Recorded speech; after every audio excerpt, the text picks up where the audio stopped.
தென்சென்னை மத்திய மாவட்ட காங்கிரஸ் கமிட்டியின் சார்பாக மிக சிறப்பாக ஏற்பாடு செய்யப்பட்டிருக்கின்ற பெருந்தலைவர் காமராஜர் அவர்களுடைய பிறந்தநாள் விழா,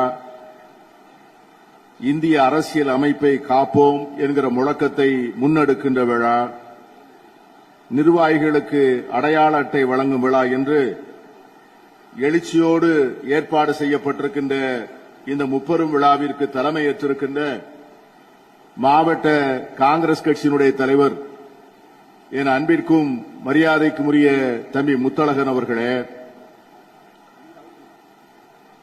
அடையாள அட்டை வழங்கி சிறப்புரை ஆற்றுவதற்காக காத்திருக்கின்ற தமிழக காங்கிரஸ் கட்சியினுடைய தலைவர், நம் அன்பிற்கும் மரியாதைக்கும் உரிய அன்பு சகோதரர் செல்வ பெருந்தகை அவர்களே,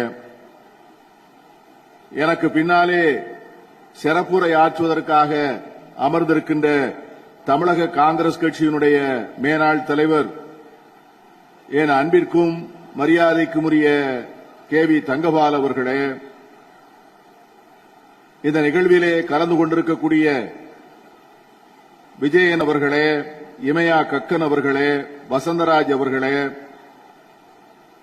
உரையாற்றி அமர்ந்திருக்கின்ற தமிழக காங்கிரஸ் கட்சியினுடைய பொருளாளர், நாங்குநேரி தொகுதியினுடைய சட்டமன்ற உறுப்பினர் ரூபியார் மனோகரன் அவர்களே, சட்டமன்ற உறுப்பினர் அசன் மௌலானா அவர்களே, மேடையிலே அமர்ந்திருக்கின்ற ஒவ்வொருவரையும் பெயர் சொல்லி அழைப்பதற்கான ஆசையும் விளைவும் இருந்தாலும் கூட காலத்தின் அருமை கருதி எனக்கு பின்னால் மேனாள் தமிழக காங்கிரஸ் கட்சி தலைவர் அவர்கள், அருமைக்குரிய தங்கபால் அவர்கள் பேச வேண்டும். இறுதியாக தலைவர் அவர்கள் நிறைவுரையாற்ற வேண்டும். இப்படி நண்பர் செல்வம் கூட பேரை சொல்லலன்னு வருத்தப்பட்டுக்குவார். இல்ல தம்பி, சொல்லணும்ல அவங்க பேரை. ஜார்ஜ் எல்லாம் இருக்காரு. மீட்டிங் முடிஞ்ச உடனே போன் பண்ணி நைட்ல ரொம்ப லேட்டா என்ன என் பேரை விட்டுட்டீங்களான்னு கேட்பார். நிறைய நண்பர்கள் எனக்கு நான் 55 ஆண்டுகள் நம்முடைய காங்கிரஸ் மேடையில பேசிட்டு இருக்கேன். இந்த கடைசியா பேச வருகிற பேச்சாளருக்கு எவ்வளவு நெருக்கடி இருக்குன்னு எனக்கு நல்லா தெரியும். எதிர உட்கார்ந்து இருக்கவங்களுடைய முகபாவங்களை பார்த்தால் எப்பயா முடிக்க போற அப்படிங்கிற கேள்வியை வைத்துக் கொண்டுதான் அவங்க என்ன முகத்தை பார்த்து அப்படி கைதட்டுறாங்க பாருங்க. தம்பி அப்படி இல்லையா? ஒரு ஊர்ல போனேன், பேசிட்டு இருக்கும் போது எதிர உட்கார்ந்து ஒருத்தன் ஒரு கல்லை உருட்டிக்கிட்டே இருந்தான். என்ன பார்த்து எனக்கு பேச்சே வரமாட்டேங்குது. அப்போ நான் நிப்பாட்டிட்டு அவன்கிட்ட கேட்டேன், என்னப்பா பண்ண போற அப்படின்னு கேட்டேன். இல்லனாச்சி நீங்க பேசுங்க, உங்களை கூட்டு வந்தார் பாருங்க முத்தழக, அவருக்காகத்தான் வச்சிருக்கேன்.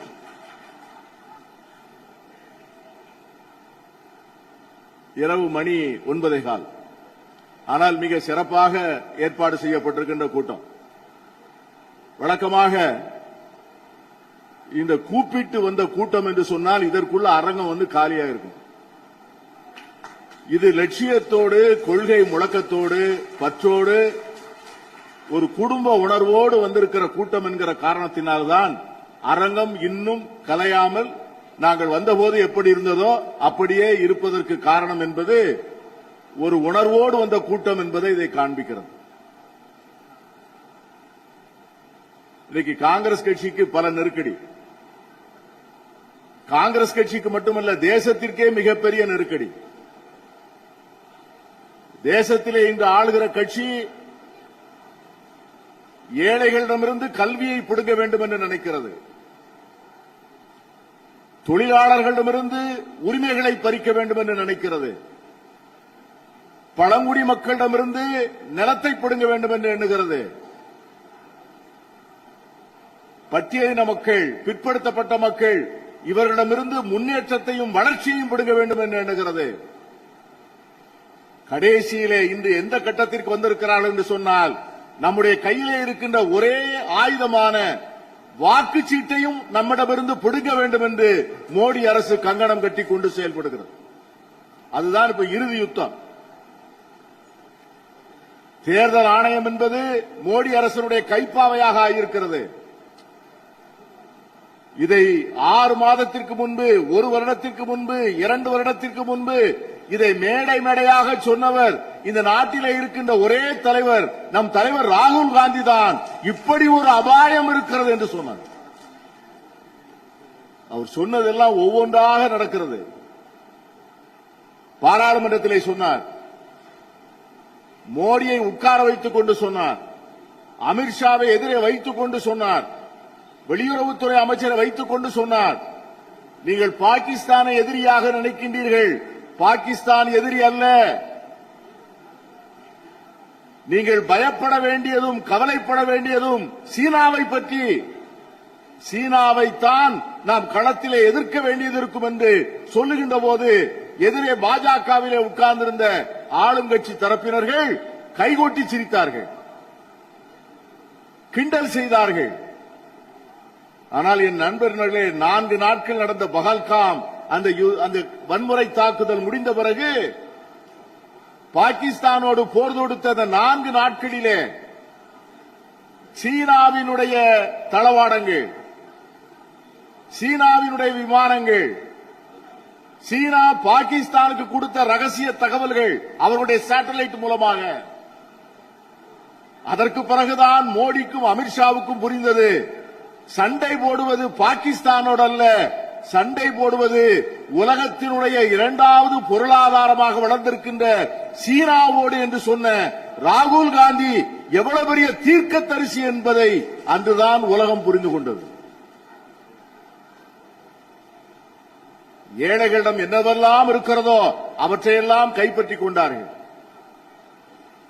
இங்கே கூட பேசினார் நம்முடைய தம்பி முத்தழகன் அவர்கள். வங்கிகளிலே இருக்கின்ற, பொதுத்துறை நிறுவனங்களிலே இருக்கின்ற செல்வத்தை, நாம் சேமித்து வைத்திருக்கின்ற சேமிப்புகளை இந்த அரசு எப்படி கொள்ளையடிக்கிறது என்பதை சொல்லாமல் ஒவ்வொரு நாளும் பத்திரிகைகளிலே அந்த செய்திகளை வரவிடாமல் பார்த்துக் கொள்கிறார்கள். ஊடகங்களிலே இரவு நேரங்களிலே வாதங்களை நீங்கள் பார்ப்பீர்கள். நேற்று முன்தினம் அம்பானியினுடைய அனில் அம்பானிக்கு 49,000 கோடி ரூபாய் கடனை இந்த அரசு தள்ளுபடி செய்திருக்கிறது. எவ்வளவு? 49,000 கோடி கடன். 49,000 கோடி கடனை தள்ளுபடி செய்துவிட்டு மத்திய அமைச்சரவை ஒப்புதல் அளிக்கிறது.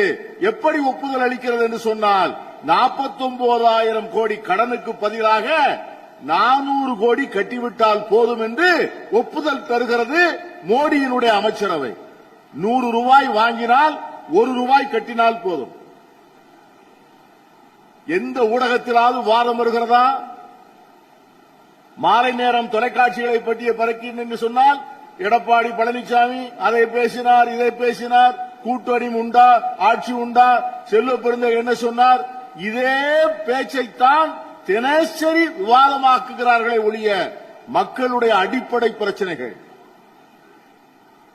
பீகாரிலே வாக்குகளை பறிப்பதற்கான சதி நடக்கிறதே அதை பற்றி விவாதம் நடத்துகிறார்களா? நாட்டிலே 4 நாட்கள் 5 நாட்கள் பத்திரிகையிலே செய்தி வருகிறது. ராகுல் காந்தி அன்னைக்கு பாராளுமன்றத்திலே சொன்னார், ஆர்டிபிஷியல் இன்டெலிஜென்ஸ், செயற்கை நுண்ணறிவு. இந்த செயற்கை நுண்ணறிவு வருகின்ற காரணத்தினால் இந்தியாவுடைய இளைஞர்கள், வெளிநாடுகளிலே வேலை பார்ப்பவர்கள் ஆயிரக்கணக்கிலே வேலை இழப்பார்கள் என்று 1 வருடத்திற்கு முன்னாலே சொன்னார் ராகுல் காந்தி. இன்று நடக்கிறது. கூகுளில், அமேசானில், மெட்டாவில் எங்கெல்லாம் இந்திய இளைஞர்கள் வேலை பார்க்கிறார்களோ அங்கெல்லாம் கொத்து கொத்தாக ஆயிரக்கணக்கிலே வேலையை விட்டு அனுப்புகிறார்கள். மோடி அதை பற்றி சிந்திக்கிறாரா? மோடி அதை பற்றி கவலைப்படுகிறாரா? 8 நாட்கள் இந்தியாவை விட்டு வெளியே இருக்கிறார். எந்த நாட்டுக்கு போறார், எந்த நாட்டுக்கு வாரார்னு தெரியல. அவர் வெளிநாடுகளில் இருந்து விட்டு இந்தியாவுக்கு வருகிறார்களே ஒழிய இந்தியாவிலிருந்து வெளிநாட்டுக்கு போகவில்லை. சரி, அப்படி அடிக்கடி வெளிநாடு போகிறீரே, எந்த நாட்டில் இருந்தாலும் உமக்கு ஆதரவு வந்திருக்கிறதா? பகல்காம் சண்டைக்கு பிறகு உம்மை சுற்றியுள்ள நாடுகள், இவ்வளவு பெரிய படுகொலை நடந்தது, இலங்கை பாகிஸ்தானை கண்டித்திருக்கிறதா? பங்களாதேஷ் பாகிஸ்தானை கண்டித்திருக்கிறதா? நேபாளம் பாகிஸ்தானை கண்டித்திருக்கிறதா? பூட்டான் பாகிஸ்தானை கண்டித்திருக்கிறதா? மியான்மர் பாகிஸ்தானை கண்டித்திருக்கிறதா? நம்மை சுற்றியுள்ள எந்த நாடும் பாகிஸ்தானை கண்டிக்கவில்லையே. அப்பொழுது என்ன வெளிநாட்டு உறவு? இந்த வெளிநாட்டு உறவை அன்னை இந்திரா காந்தி அவர்கள், நம்முடைய தலைவர் ராஜீவ் காந்தி அவர்கள், பிரதமர் நரசிம்மராவ் அவர்கள், மன்மோகன் சிங் அவர்கள் இந்த உறவுகளை எல்லாம் எப்படி பேணி அந்த நாட்டிலே எவ்வளவு செல்வாக்கோடு இருந்தோம். நேபாளத்திலே நம்முடைய ரூபாய் தான் கரன்சி.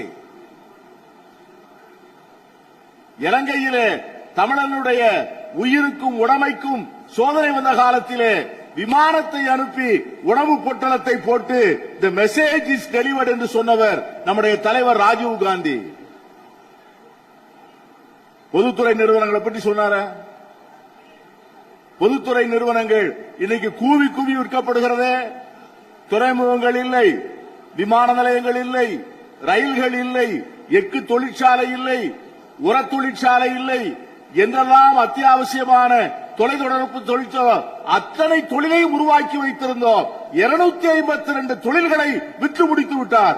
விற்பதற்கு ஒன்றுமே இல்லை. பாராளுமன்ற கட்டிடம் மட்டும்தான் இருக்கிறது.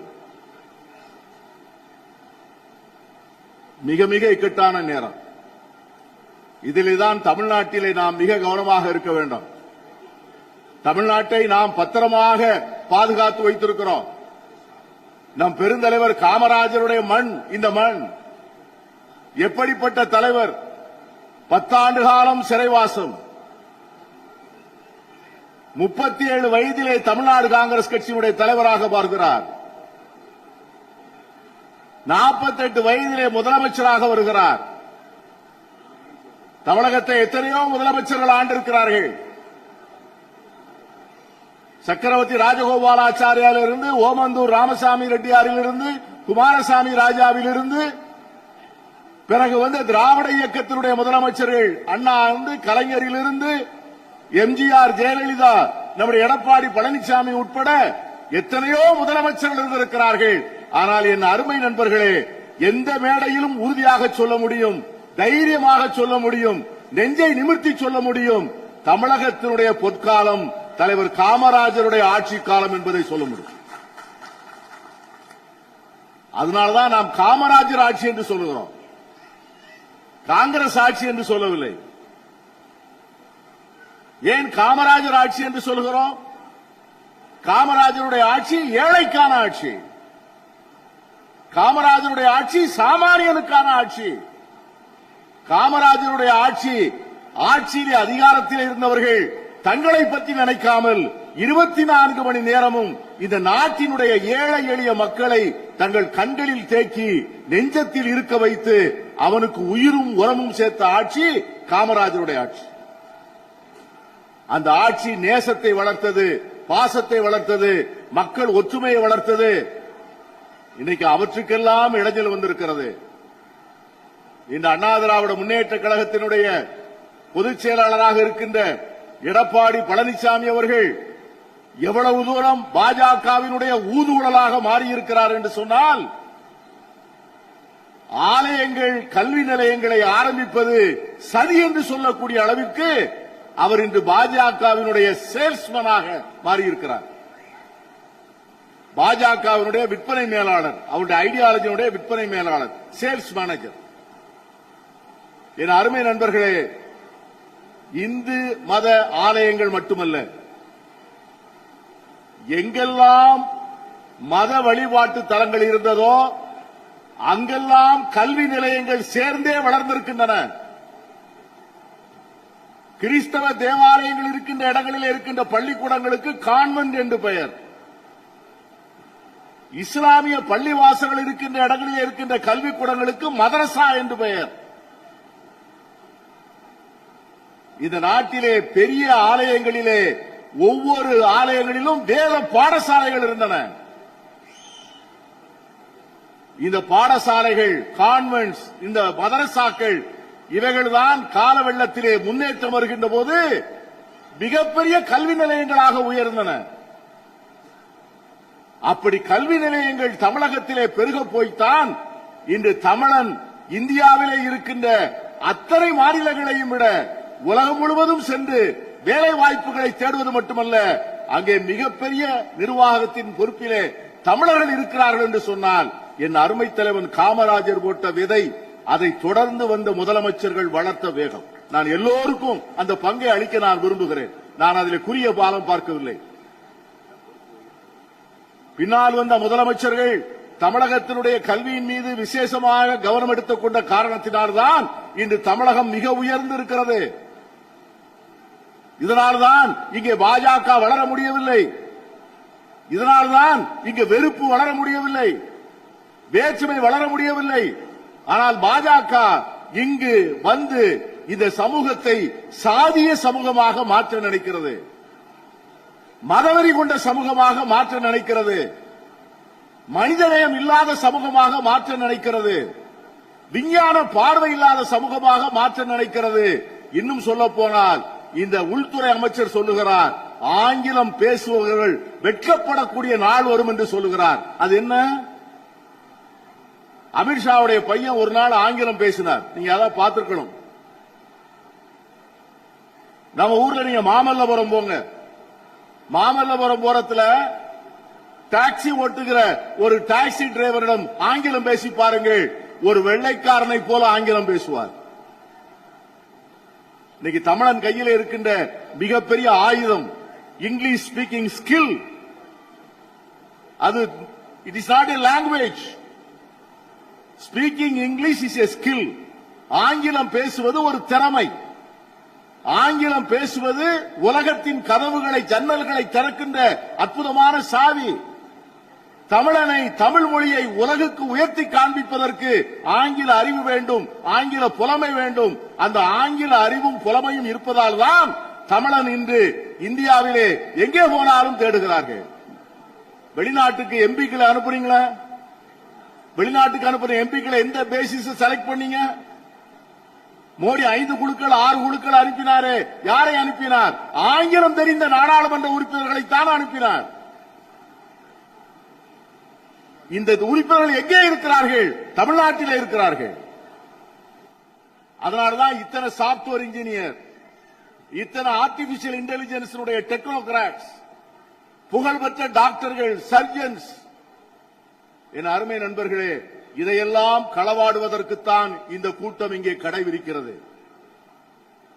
நம்மிடம் இருக்கின்ற விலை உயர்ந்த கல்வி எனும் செல்வத்தை திருடுவதற்கு, நம்மிடம் இருக்கின்ற மனித நேயத்தை கொள்ளையடிப்பதற்கு, மதம் சாதி என்று இல்லாமல் தமிழர்களாக அடையாளம் கண்டிருக்கின்ற நம்மை பார்த்துத்தான் இந்த பாஜகவுக்கு பொறுக்கவில்லை. இந்த மேடையை பாருங்க. என் நண்பர் முத்தழகன் நிறைய பேசினார். நான் அதுக்குள்ள போக விரும்பல. ஏன்னு கேட்டீங்கன்னா, நமக்கு அந்த வேறுபாடே இல்லை. நாம் அந்த வேறுபாடை பார்க்கின்ற மரபும் இல்லை. நாம் எந்த தலைவரையும் சாதிய பின்புலம் கொண்டு பார்ப்பதே இல்லை. செல்வ பெருந்தகை எனக்கு தலைவர், கக்கன்ஜி எனக்கு தலைவர், ஜெகஜீவன் ராம் எனக்கு தலைவர், காங்கிரஸை உயர்த்திய அற்புதமான தலைவர்கள். அவர் யாருக்கும் ஜாதியால பெருமையா? ஜாதி அடையாளங்களை நம் மத்தியிலே விதைப்பவர்களை தயவு செய்து அடையாளம் கண்டு கொள்ளுங்கள். காங்கிரஸ்காரனை காங்கிரஸ்காரனாக பார்ப்பதற்கு என்று நாம் கற்றுக்கொள்கிறோமோ, அன்றுதான் காங்கிரஸ் கட்சி என்பது தன்னுடைய முழு வீச்சையும் தாக்கத்தையும் அடையும்.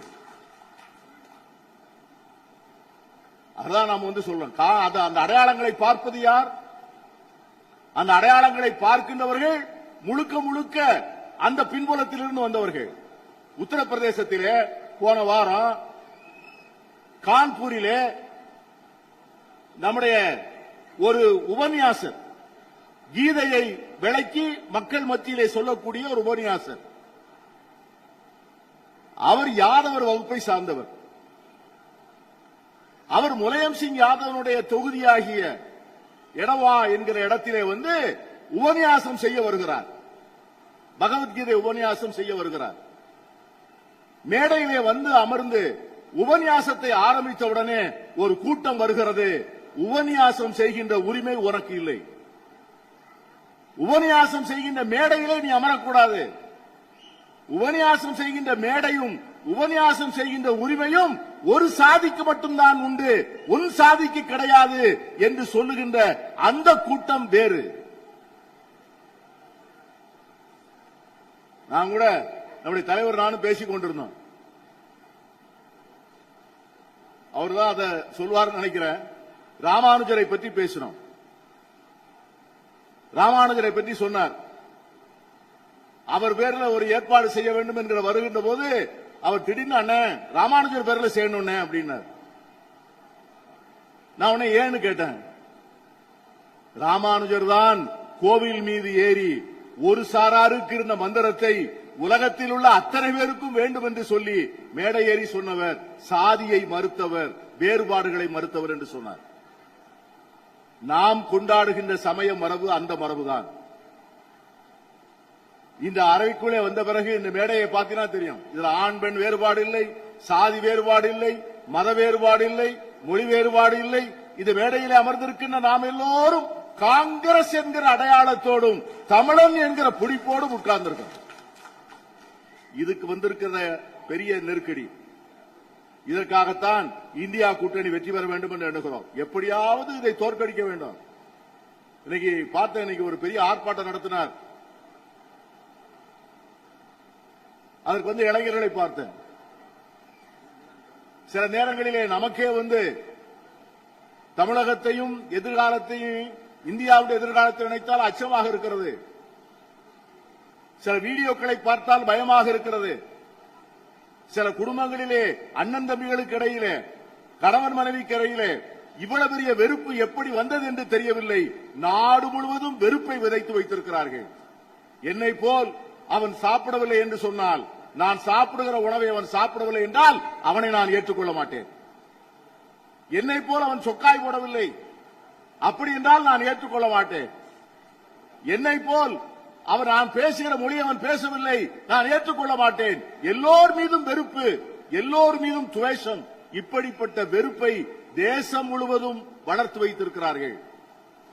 இதுல ஒரே ஒரு குரல் தான் தனியாக ஒலிக்கிறது.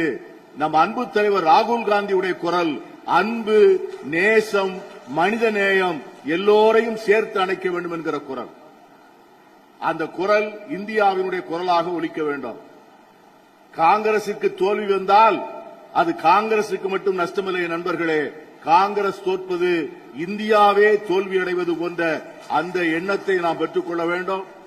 அதற்கான முயற்சி முன்னெடுக்க வேண்டும். அடையாள அட்டை கொடுக்கிறோம். பெரிய ஏற்பாடு. கடந்த ஒரு வாரமாக கன்னியாகுமரியில் ஆரம்பிச்சோம். கன்னியாகுமரியிலே ஒரு நாள், தூத்துக்குடியிலே ஒரு நாள், திருநெல்வேலியிலே ஒரு நாள், தென்காசியிலே ஒரு நாள், நேற்று குடியாத்தத்திலே, இன்னும் அறுநாள் தேனி, திண்டுக்கல், மதுரை, விருதுநகர், அதற்கு பிறகு சேலம், அதற்கு பிறகு கள்ளக்குறிச்சி, நாமக்கல் என்று தினசரி ஒரு கூட்டமாக போய்க் கொண்டிருக்கிறோம். அடையாள அட்டை வழங்குகிறோம்.